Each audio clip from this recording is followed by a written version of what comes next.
In this video, I will explore the editable grid feature within Power App's model driven app.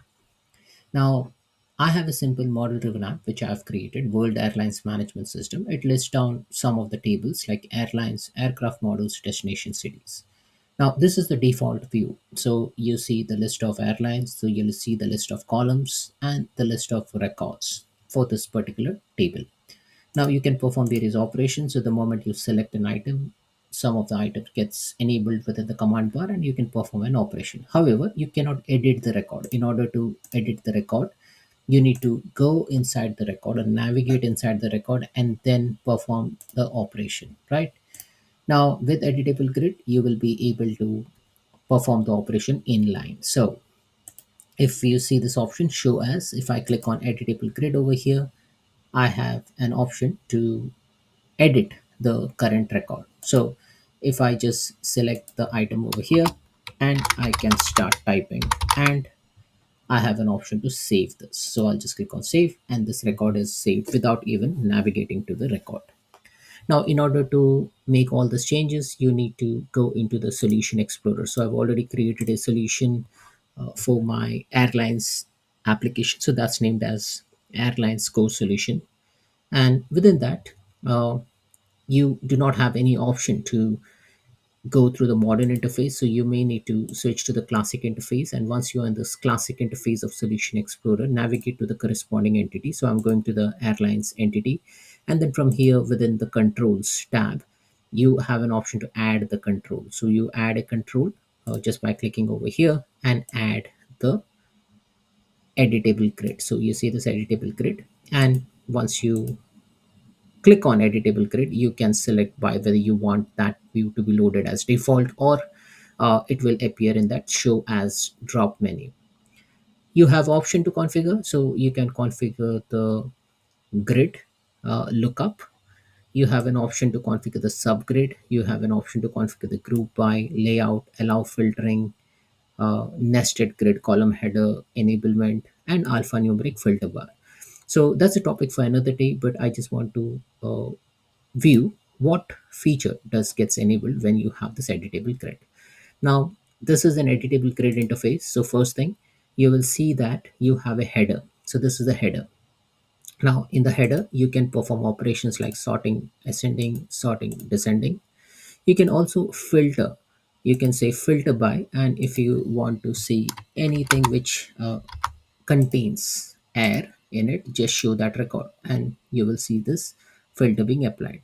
Once the filter is applied, you will see the filter icon over here. You can clear the filter.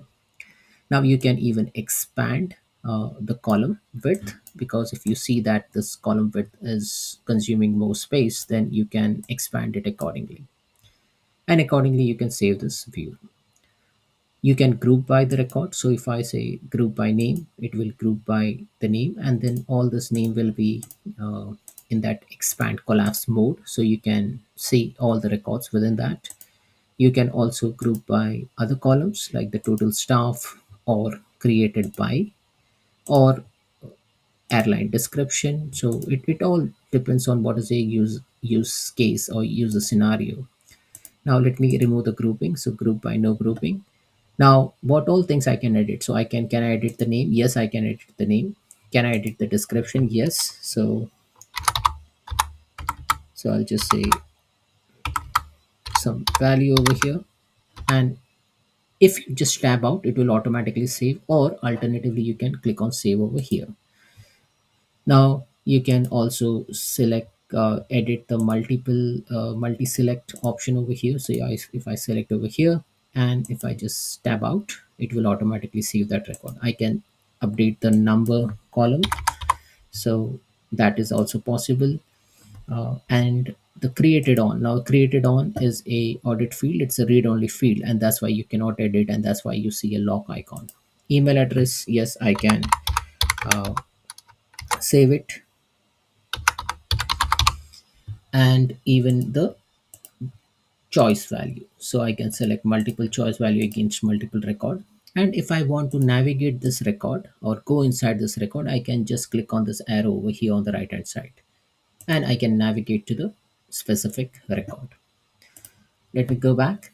Now here on the bottom here you will see the jump bar. So here from here I can navigate to a specific record like name starting with A. So if I click on A, or name starting with B, or name starting with C, or name starting with D, or name starting with a number, or a name starting with J, and I can get into those particular jump bar records. Okay, if I click on all, I will see all the record over here.